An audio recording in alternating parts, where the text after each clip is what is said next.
Assalamualaikum warahmatullahi wabarakatuh. Selamat bertemu kembali bersama Ibu di mata kuliah pengembangan TIK, Pendidikan Biologi. Pertemuan kali ini Ibu akan membahas sedikit tentang area digital serta tentang penugasan proyek yang tentu akan Ibu pandu tutorial sebelum melaksanakan proyek tersebut. Mari kita simak dan pahami. Terima kasih. Tetap semangat ya. Assalamualaikum warahmatullahi wabarakatuh. Baik, pertemuan kali ini kita akan membahas tentang asesmen. Asesmen itu lebih ke penilaian. Penilaian itu ada assessment of learning, penilaian dari pembelajaran, assessment for learning untuk pembelajaran, dan assessment sebagai pembelajaran. Jadi nanti dibedakan ya, assessment dan evaluasi. Itu mungkin untuk kalian yang sudah semester 7 sudah mengontak mata kuliah evaluasi, jadi tahu bedanya asesmen dengan evaluasi. Jadi untuk asesmen pada saat proses itu untuk pembelajaran, kemudian asesmen pembelajaran dan sebagai pembelajaran. Nah, ini 3 pendekatan penilaian ya.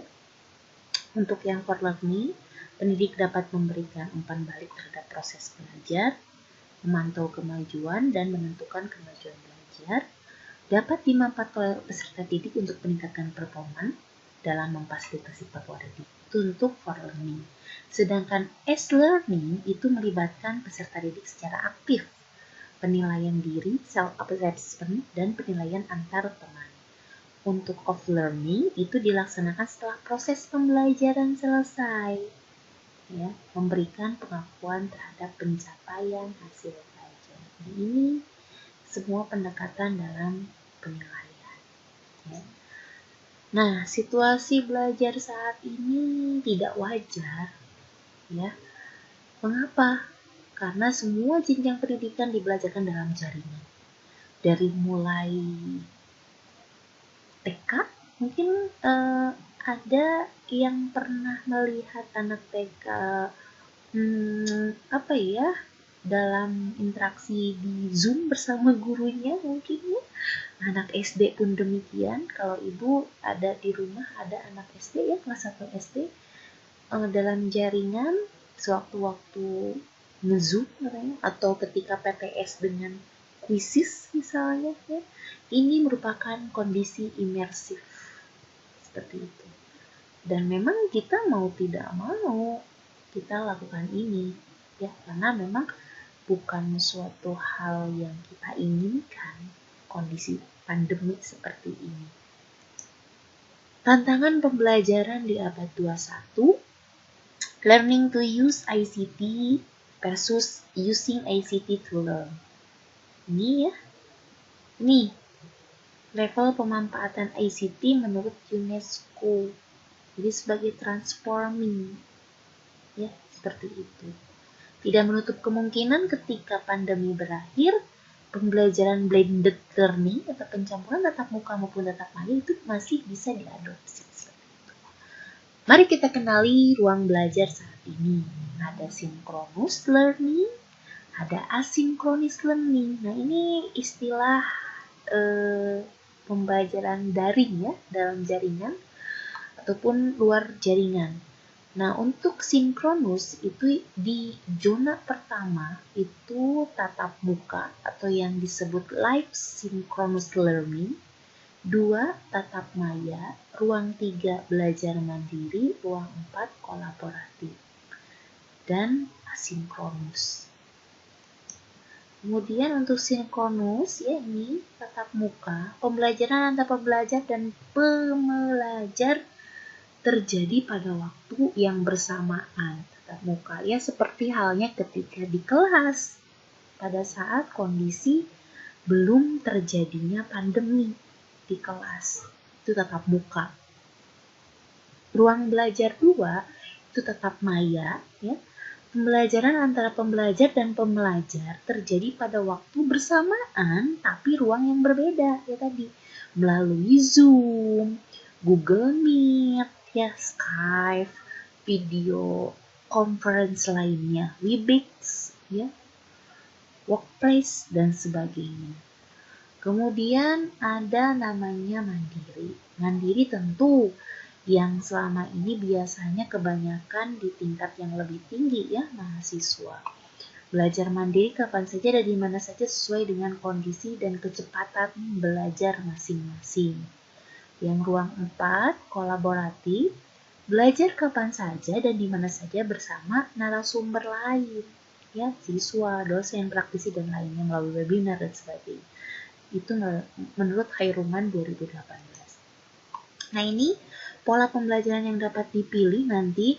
Kenapa Ibu sampaikan ini? Karena Ibu rasa kalian sudah semester 7, teman-teman sudah semester 7, mohon maaf ya ketemu kalian, akan melaksanakan PPL. Dan di kondisi pandemi, mau tidak mau, pola daring ini akan diadopsi. Bagaimana polanya? 2, 3, 4. Berarti misalnya 2 tatap maya, mandiri, 4 kolaboratif, ya. Atau 3, 4, 2. 3 mandiri, 4 kolaboratif, 2 tatap maya, ya. Atau 2, 3, 4, 2. 2 tatap maya, 3 mandiri, kolaboratif, tatap maya. Sehingga pembelajaran itu tidak melulu misalnya di ruang belajar tatap maya. Ini kurang bukan tidak baik, ya, kurang baik ketika setiap pertemuan itu dilakukan tatap maya, ya, karena memang ada kombinasinya untuk ruang belajar. Tentu tadi bisa tatap maya dulu, kemudian mandiri, kolaboratif, ya, karena memang untuk tatap muka kita belum bisa atau belum memungkinkan seperti itu. Nah, apa selanjutnya yang harus dilakukan? Ya, ini, praktekkan, buktikan, dan elaborasi. Diskusi, demonstrasi, praktek itu di normal. Pada saat COVID-19 itu tidak ada praktek, ya, lebih ke diskusi dan demonstrasi, ya. Sajikan konten digital seperti yang Ibu lakukan saat ini, ya, konten dengan ada penjelasan. Kemudian asuh pembelajaran. Asuh pembelajaran meskipun diberikan tapi tidak diabur gitu. Jadi tetap ada social present, cognitive present, teaching present. Jadi tetap dibimbing, tetap ada komunikasi, ya. Gunakan teknologi yang ada, baik itu low tech, ya.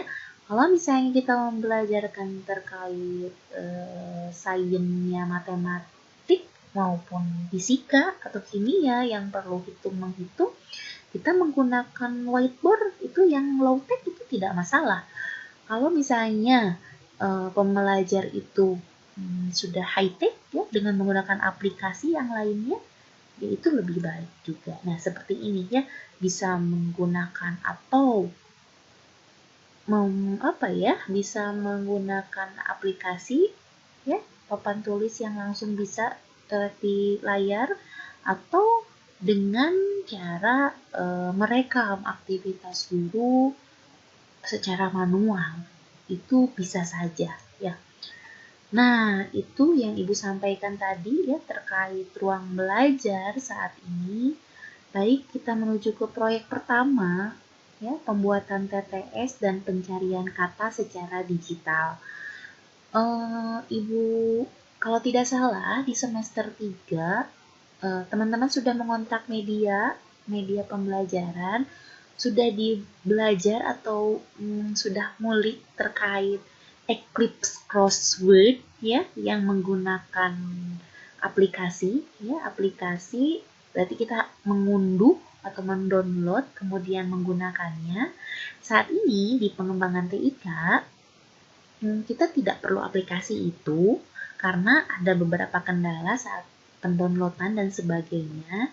Kita bisa memaksimalkan media internet sebagai pembuatan TTS maupun pencarian kata. Kenapa ini dirasa perlu untuk pendidikan biologi? Karena untuk mata pelajaran pendidikan biologi atau IPA di SMP maupun di SMA itu akan cocok menggunakan TTS atau pencarian kata sebagai salingan latihan seperti itu. Nanti bisa kalian gunakan. Nah, yang pertama itu crossword lab. Silahkan nanti kalian di laman ini ya, diketik, cari crossword lab. Nanti akan muncul, yang pertama muncul ini seperti ini. Nanti silahkan diketik judul yang akan dibuat kontennya. Misalnya akan membuat konten terkait sel, ya. Kemudian nanti di sini silahkan buat jawaban spasi baru clue. Ya, misalnya Ibu karena sel, di sini mitokondria spasi the power of host.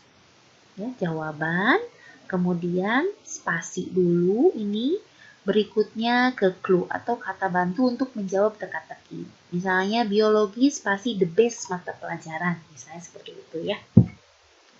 Nah, nanti ini juga sebenarnya ada sampelnya, silahkan kalian ulik ya. Ini free, cepat dan mudah ya. Jadi kita tidak harus ketika misalnya mau membuat suatu variasi pembelajaran untuk latihan atau asesmen tadi ya, evaluasi, bisa menggunakan ini ya. Berikutnya, nah ini nanti di setting bisa untuk hanya member kalau memang tidak bisa umum ya, bisa public, free atau privat. Nah, kalau Ibu pakainya public. Nanti ini ya untuk ininya. Kemudian tinggal save and finish. Berikutnya nanti akan muncul ini. Ya, karena memang Ibu tadi contohnya cuma 3. Ini bisa diedit lagi, bisa langsung share, bisa print, langsung print seperti itu. Nah, ini juga klik sell to ini ya untuk puzzle, dan bisa ketika teman-teman punya website itu bisa ditempelkan ininya, link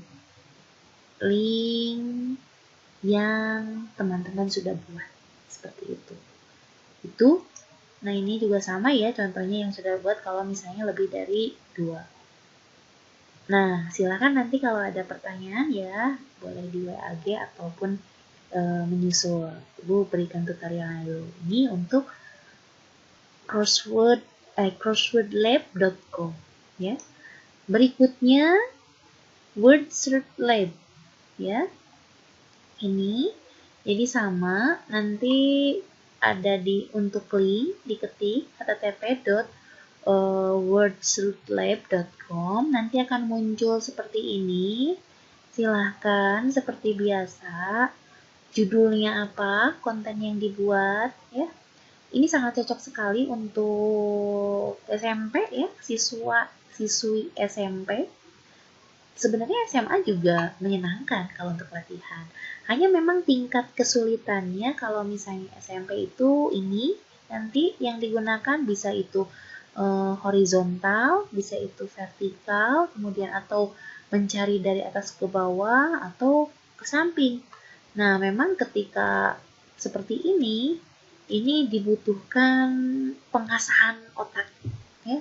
Jadi memang ini seru sebenarnya ya, kejelian, ketelitian juga.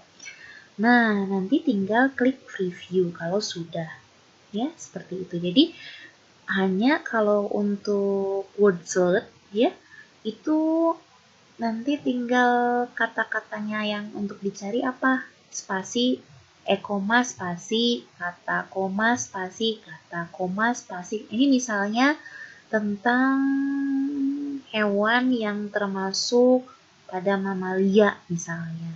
Misal ya. Nah, seperti itu. Berikutnya nanti akan jadi ini kok jadi sel ya. Nah, ini yang telah Ibu coba ya. Misalnya tadi tentang sel ya. Jadi harus sinambung ya nanti untuk latihannya. Jadi kalau memang ketika TTS-nya sel, mohon untuk TTS dan workshopnya sama, cuman dalam tema yang sama, agak kesinambungan gitu ya. Nah, meskipun tidak harus sama ininya ya. Misalnya ini kita cari mitosis, ada coret, klorofil coret, dan lainnya. Memang kalau dari sini ke sini atau dari sini ke sini, dari bawah ke atas itu agak harus benar-benar diputar ya, mikir seperti itu. Nah ini yang tadi kalau misalnya yang cat, dog, elephant, zebra, lion. Nah ini ya, cat, hypo, zebra, dog yang ada diagonalnya. Nanti jangan lupa untuk tombol set. Nah ini itu yang bisa Ibu sampaikan ya. Ketentuannya buat TTS maupun pencarian kata, proyek dikerjakan individu ya, atau sendiri-sendiri ya. Materi boleh sama, namun submateri berbeda. Misal Sri sistem koordinasi yang digunakannya sistem syaraf SMA. Dede sistem koordinasi hormon. Ya, boleh kelas atas dalam artian SMA maupun kelas yang bawah SMP maupun sanawiyah. Ya, jadi kelas bawahnya sampai di tingkat SLTP. Ya, tidak sekolah dasar karena kita untuk SMP dan SMA seperti itu ya. Minimal pertanyaan TTS maupun cert wordnya 20 ya, minimal 20. TTS-nya 20, cert-nya juga 20. Pengumpulan nanti dikoordinir oleh PJ atau koordinator mata kuliah berupa link saja. Nanti Ibu akan berikan kolomnya ya ke PJ. Jadi sok silahkan nanti dikerjakan dulu saja. Untuk linknya nanti bisa dikoordinirkan oleh PJ. Nanti PJ tinggal berkomunikasi dengan Ibu ya, seperti itu.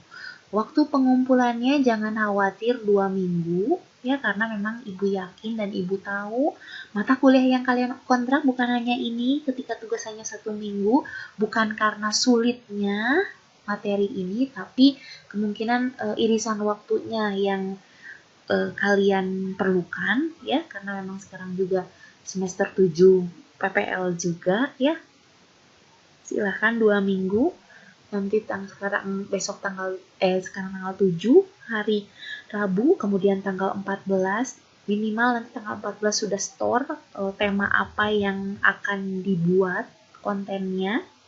Kemudian tanggal 21 itu pengumpulan di PJ. Nanti Ibu mohon sekali bantuannya pada PJ untuk berkoordinasi nanti dengan Ibu, dan mohon partisipasi aktif dari teman-teman ya.